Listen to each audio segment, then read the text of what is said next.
Hello, everyone. Well, I am back, Margot Levette here, back with another conversation. One of the 25 powerful women that Nagalia Womel has chosen, and she's just going to celebrate. If I can talk, I am so excited. There is no, I am totally excited about this conversation. So let me get that out of the way so I can settle down and talk. So, she is celebrating powerful women all of March, the entire month.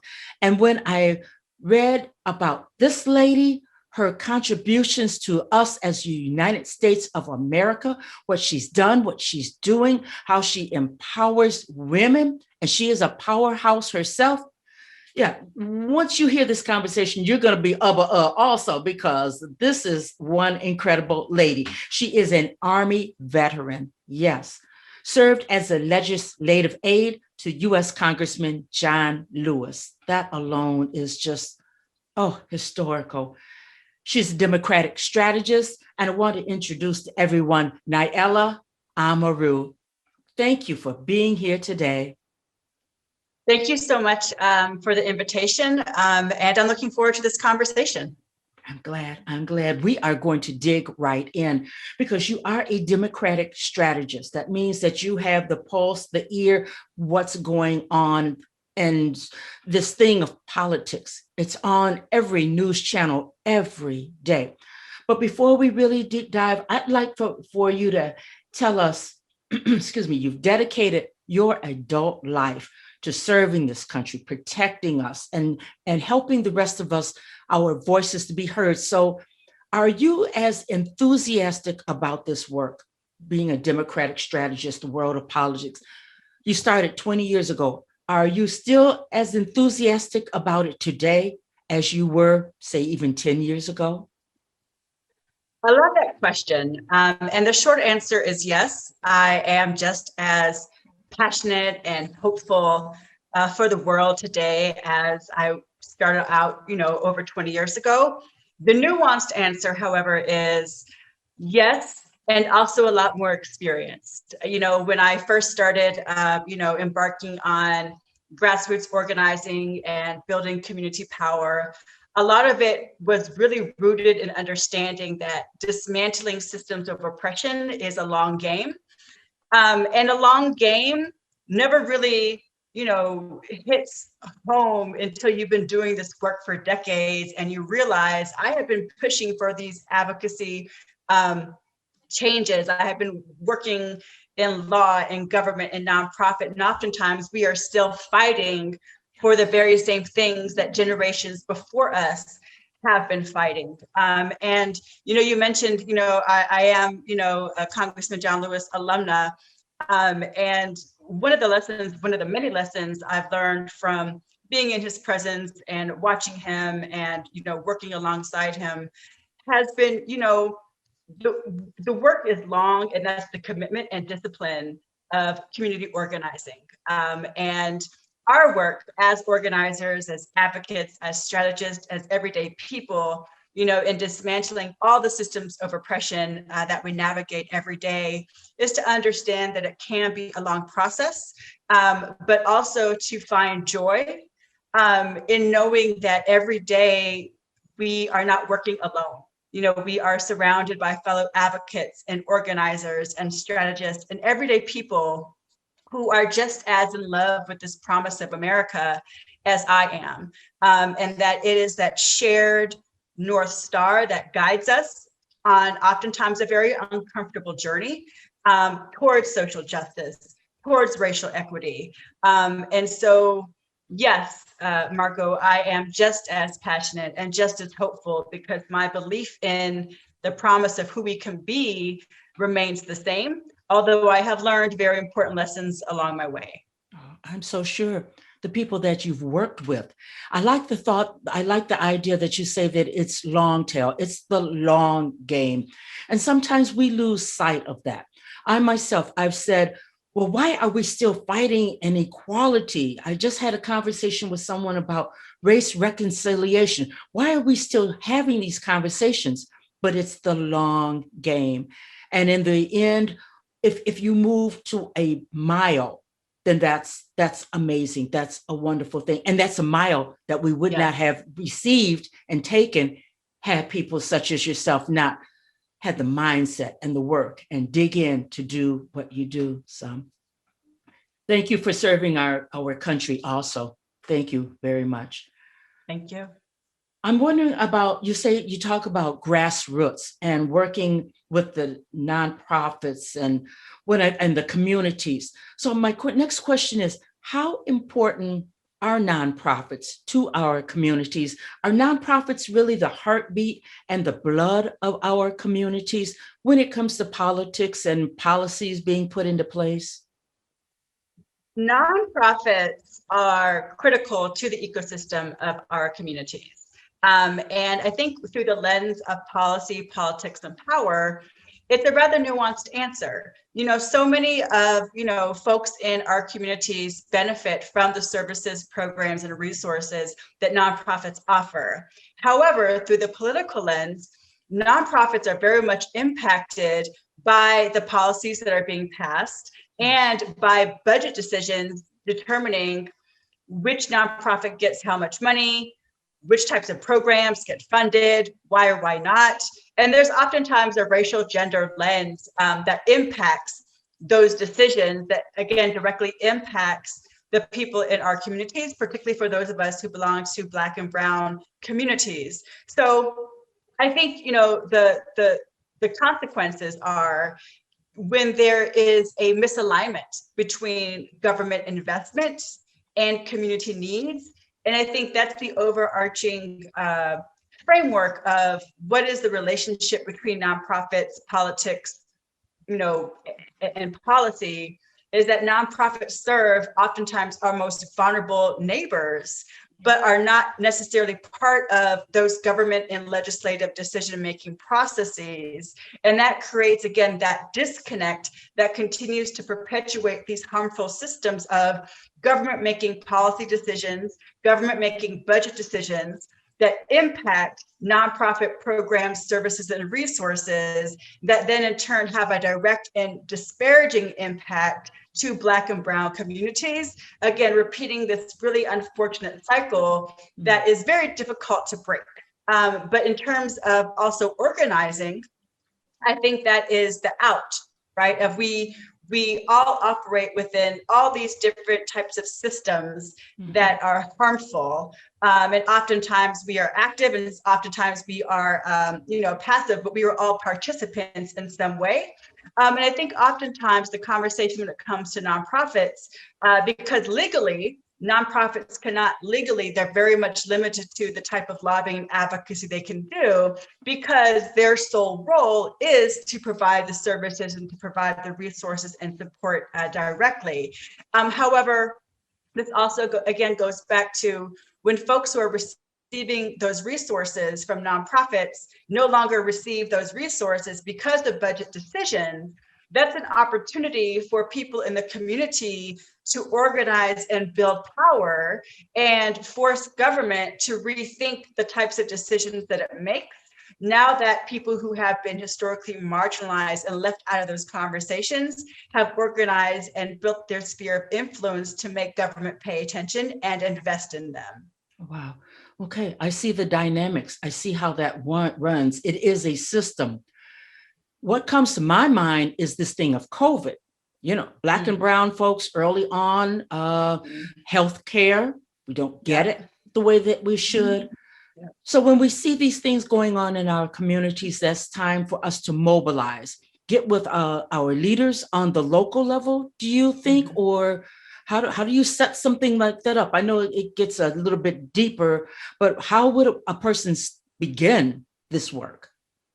Absolutely. So organizing is for everybody, right? And one of the things that I like to, try and share is oftentimes for those of us who belong to or come from communities that have been disenfranchised by government, we think about government in this abstract way, right? Mm-hmm. Like government is this thing over there that happens to us. And we don't necessarily view government as an opportunity to engage in policies. And I think, that is for fair reasons because of American history, right? The harm that government has intentionally caused to so many different types of communities. With that said, I think, when we begin to challenge our own understanding of power, what does it look like? Who has it? How do we build it? And we begin to challenge, again, this common definition that power is government, but then you think about government is people. Government is rooted in the power of the people per our Constitution. Yes. And without going into the history that you and I both know, that Constitution never included us. However, in the words that it proclaims is that it should. And so when we begin to think about, who is powerful, and begin to think about government as, this entity that only has its power because we allow it, we begin to think about the power that we hold. We begin to think about self-agency and empowerment, and how we as individuals are incredibly powerful through individual actions like going to the ballot box and casting our vote, or, showing up at a town hall and becoming educated about the issues. Whatever that form of activism looks like, I think it's just so important that we make that connection of, power is dynamic and power is fluid, and power absolutely looks like us. Yes. And government is powerful because of us. And government, is not this strange, abstract, faraway entity that happens to us, but that we have a responsibility to be engaged and to be as active as we possibly can in the ways that we can, so that we are part of that process that impacts our lives every day. And so in the context of COVID, COVID has only illustrated what so many people have already known, right? The racial disparities of how who gets the resources and who doesn't. Even with the vaccine distribution, again, it's the same, right? Who is getting them first and who's not, right? What are the communities that have been most impacted but are still furthest in the back of the line, who still don't have, access to the vaccine distribution? And so again, I think that the exciting part of this journey and thinking about power is recognizing for the first time that we have it, and that it's our power, and that we have this amazing ability to connect with our neighbors, to connect with our friends, to connect with our families, to connect with strangers in ways that we never would have imagined, but are connected because we're all fighting for that same thing, whatever that issue may be. And to me, that is the cycle of transitioning, thinking about power in a very masculine, traditional way that's very much rooted in white supremacy and patriarchy, to thinking about power is communal, power is collective, power is us working together to achieve the things that we need to get as a community to begin healing and to be building, so that we can be, again, that best vision of America that really is inclusive of we all the people. Yes. Oh my goodness. We don't have to think about power as the government as happening to us. We need to engage with our government. We have a right to engage with our government. Absolutely. That helped my mindset, because it's kind of like, you fall into us and we, them and us. And who are these people? When I watch CNN, MSNBC, any of the news outlets, I am very discouraged about what I see concerning how polarized we are. And you who's right there in the thick of the fight, the grassroots, and your eyes and ears are on things that I know that I don't see. How polarized are we? Or is it just amped up? And where did we lose where did we get disconnected? I think that, yes, we are very polarized, unfortunately.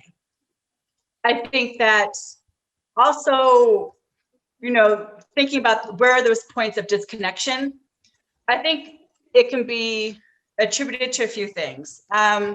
One, coming from the Capitol Hill perspective, and then also coming from like the grassroots organizing perspective, and also just the lens of like an everyday person just trying to make it in America in the skin we're in, right? Yes. So on the Hill, because we're living in a partisan system, Republicans and Democrats. I think oftentimes the way that our political system is structured as Republican, Democrat creates the us versus them type of feeling, right? And so if it's us versus them, then there can only be a winner and a loser. And so much of our political discourse feeds into, if I win, then you lose, but if you win, then I lose. And so that binary, really feeds into a level of ugliness of, winner takes all and nothing left. And so it really, compromises the ability for substantive conversations, particularly when we're talking about policy, right? Policy, there are nuances. Elected officials represent different types of districts that, are home to very many different types of Americans, right? And so I'm living in New York, which, is a lot different than back home in Georgia, right? Yes. Which is a lot different than where I went to school in Texas, or, when I lived in DC. And so I think oftentimes nuance is lost in these conversations because our system is so binary as us versus them. And so the polarization is just fed into, we must win and you must lose, or else, we all lose, as opposed to let's identify those points of agreement that we all can agree on and use that as a starting base to build from. But that's not the orientation, right? So thinking about that, framework from the community lens about polarization, is oftentimes, the same thing of the binary. Going back to government is this abstract concept to, folks in the community wanting to organize. Again, oftentimes when I was an organizer, I was always organizing against the government, right? But I was never organizing with the government. And I think that's such an important distinction, again, because when we're talking about polarization and government's responsibility to, represent the interests of the people, and our responsibility as constituents or citizens, and, being engaged with the government, it was either or. It was, we're fighting back against government decisions, or government coming to us, telling us what it was going to do. But it was never a collaboration. It was never a partnership. It was always, this is what we're going to do, and then this is good or this is bad, but very seldom an in between, right? And so I think that lends again to this polarization of, what happens when we don't see the other side and we're not willing to engage and to work with the other side. And that's not to say, that we're, compromising or sacrificing principles, but really just trying to be intentional about where are those points of agreement that we can build from. So at the very least, we all get a little bit of something, right, in terms of what we're trying to work towards, as opposed to really going to war with each other and then potentially both of us walking away, empty-handed and, harmed in the process of oftentimes that are really ugly political fights. Ugly. And that's the part that seems to be amplified. It's been amplified so long until Democrat, Republican, you just get sick of the whole thing. It seems to be one game, and who's listening to the people? Now, that's just my thought.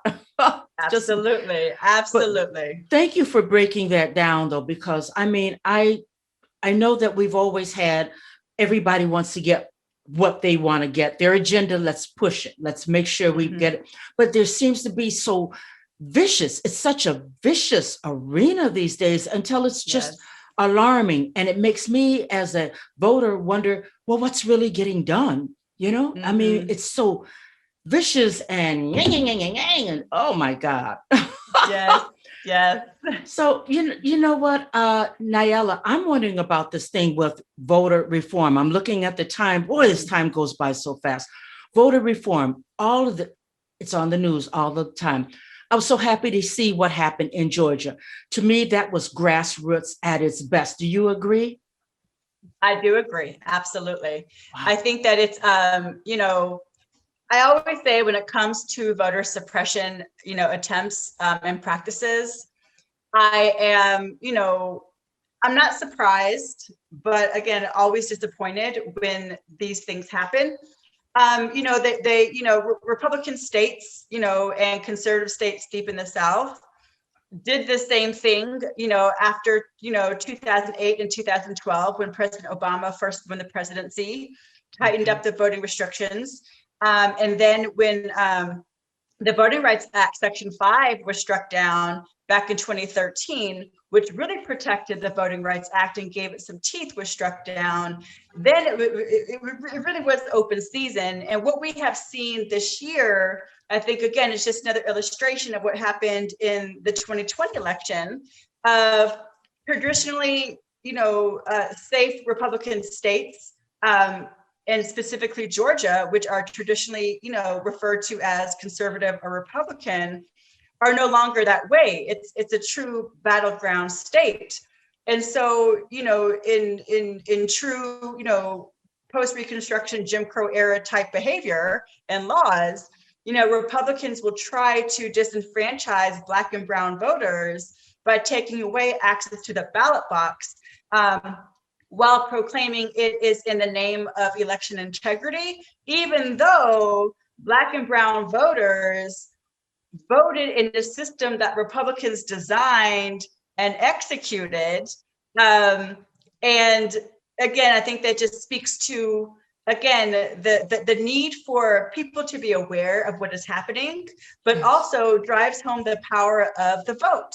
Mhm. Right? Republicans, would not be trying so desperately to take away voting rights if it did not have an impact on electoral outcomes, but it does. And because electoral outcomes matter to who's literally representing us and how that has a direct impact on laws and policies that are being discussed, then again, I just think that it's a testament to the power of the vote.